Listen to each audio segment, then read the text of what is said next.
What's up, my good friends? It's Amanda. Today, I'm doing something kind of cool. I sent a list of questions over to Reads with Rachel, one of the biggest and one of my favorite booktubers, who's also kind of an ex-Fundy queen. Yeah, her.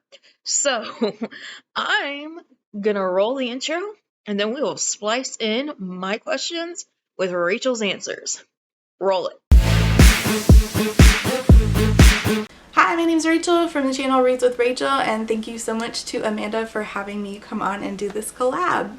What advice would I give to someone wanting to start a booktube channel? I would say always start with a review of your favorite book and then a review of your least favorite book. Really set the tone for like what kind of community that you want to build and what kind of friends you want to make. That way you can find like-minded individuals and really just get the most out of your time with the community here. Do I think there's a double standard for reviewers when it comes to reviewing traditional versus self-published books? Why or why not? Sure, I do think that there's a stigma there. Typically people don't really want to watch self-published book reviews anyway. They're seen as sort of lesser at all times, so channels who do review a lot of them don't get as much traction as people who review things like Sarah J. Maas and Stephen King, so it can be very hard for people to feel like it's worth the time to review those books. I also think that people just don't give a lot of attention to indie books and don't think that they're worth the time, and they can be a lot harder on indie books than necessary because they don't come with like the big name of beloved authors. Okay, Rachel, sorry to interrupt you, but I do kind of want to splice something in here for my own viewers. When I talked about a double standard for reviewers, what I mean is oftentimes reviewers are seen as overly harsh and bad people just for holding self-published books to the same standards they do as traditionally published books. I personally am starting to see that self-published books are kind of like erotica books. They're an acquired taste, and oftentimes people will get mad at you for that. But I think what Rachel said here was really, really great, and I do very much appreciate this answer. I just think there was a little bit left out here, so that's why I put my opinion in with Rachel's. Keep going, Rachel. Do I think it's equally important to film negative reviews as it is to film positive reviews? Yes, I do. And why is because I think that it's always important to be honest with each other. What we're doing when we're book reviewing is we are hopefully giving honest opinions to other people who may or may not spend their money on something, and at least they'll be spending their time on it. And I think that it's important to tell people like, hey, I read this book and I didn't have a good time with it, here's why. And even if you didn't have a good time with it, somebody may watch your review and think, oh, well, that sounds like something I would like even though you didn't like it. I think that honesty in being both negative and positive is a win for everybody, because when we're honest, then we we don't waste time lying to each other, and we can all really get the most out of reviews when we are able to be honest, and then we'll help each other find the books that actually work for us on a personal level. I also think that even watching negative reviews from reviewers who I respect, even of my favorite books, helps me to be a better and more critical reviewer, a reviewer who understands writing better. I did not go to school for writing. I did.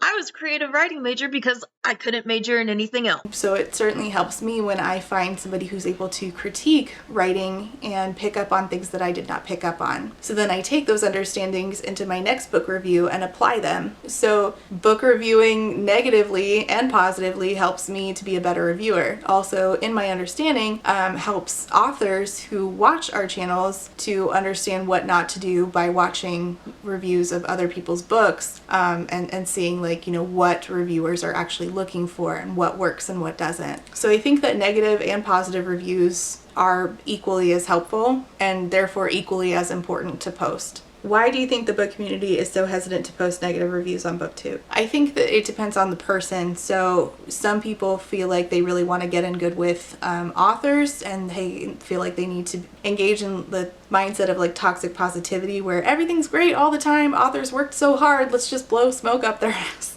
Which those are the reviewers I avoid because they don't help me to be a better reviewer and they don't help authors write better books. So I think those, you know, there are some that do that, but I also think that some people are simply afraid of the backlash. I mean, even early on in my channel, I used to say like, these are just my opinions, please don't argue with me. And now I'm like, you know, I don't care, fuck it. But it takes people a long time to sort of harden themselves to the fact that people get very upset when you say negative things about something that they love very dearly.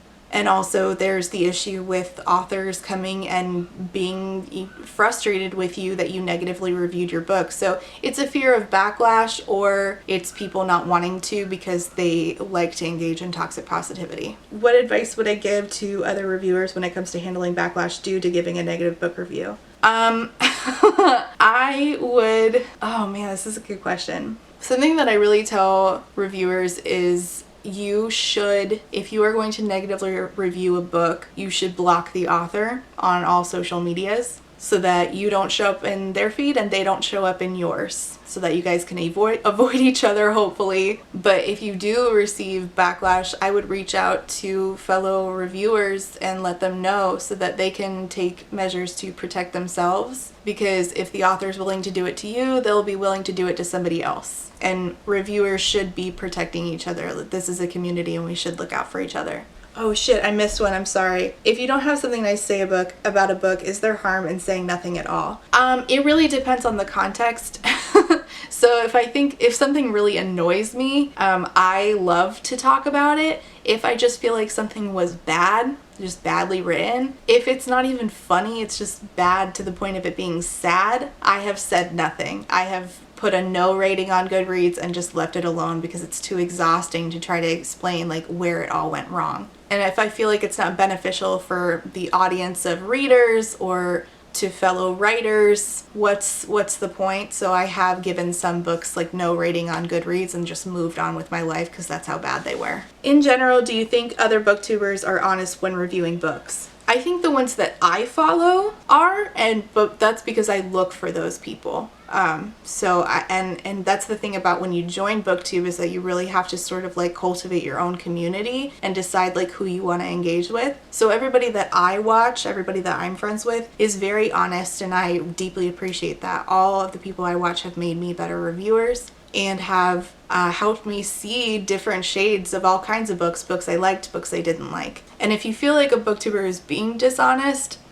you are well within your rights to just stop watching. You're not required to watch anybody, even if it's like somebody that everybody loves. You could just watch somebody else. It's okay to like cater the kind of content that you consume to what works for you. You are a consumer as well. What is it about a booktuber or reviewer that makes you believe they're honest in their reviews and recs? When they're very specific, when people are specific about what goes right and what goes wrong, and when they get into the nitty gritty, when they talk about themes rather than tropes, when they talk about character arcs, when they talk about any social commentary in the book beyond this dived into sexism, when they really get into like the different ways that a book had a conversation about something that helped them see something in a new light. If they're just saying, I loved this book, 5 stars, I'm like, all right, that doesn't help me. Not that that's bad, you're allowed to review however you want, but when I consume reviews, I want reviews that help me. So I'm more likely to scroll past that kind of thing and look for something that gets more into the nitty gritty about themes and character arcs and things like that. Why do you think authors and fans of authors sometimes take reviews so personally? Because authors tend to see their books as their babies, and readers, their fans, tend to view either the author or their book as an extension of themselves or a part of their personality, so that if you are critiquing it, you are critiquing them as a person, which is just not true. Authors, same thing, they think that the book is a part of their person, so if you critique it, you are critiquing them as well, and that's just not true. Why are you so adamant that authors literally never read their own reviews? What's the harm in reading as long as they don't respond? Because I don't know who is going to be the next Kathleen Hale or Richard Britton, who were people who stalked and harassed and, in Richard Britton's case, attacked a reviewer. So I think that it's better to just say, not all of you, certainly, but enough of you that it has been a major problem. So maybe until I feel like it's not such a major problem, I should keep saying, authors, just don't look at your own reviews. Get your beta readers, get your editor, get a critique partner, get people to help you during the process, and after the book is done, it's done. Let it go. What's the harm in reading as long as they don't respond? I mean, I guess I would never know if they did, but again, I feel like if we just say authors don't look at your own reviews, then it prevents the next Kathleen Hale or Richard Britton. All right, that's all your questions. Thank you so much, Amanda. I really appreciate you having me on for this.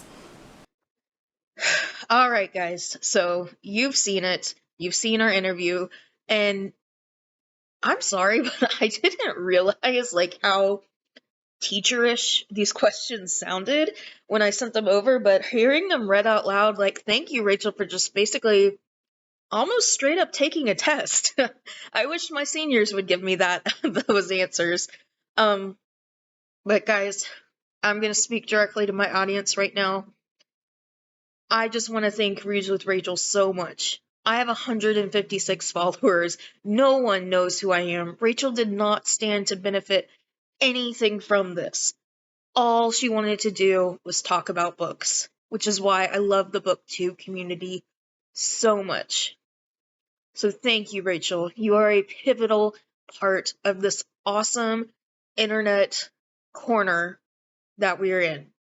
All of my subscribers, please go check out Rachel, sub to her channel, and have a great day. All right, guys. Thank you. Bye-bye.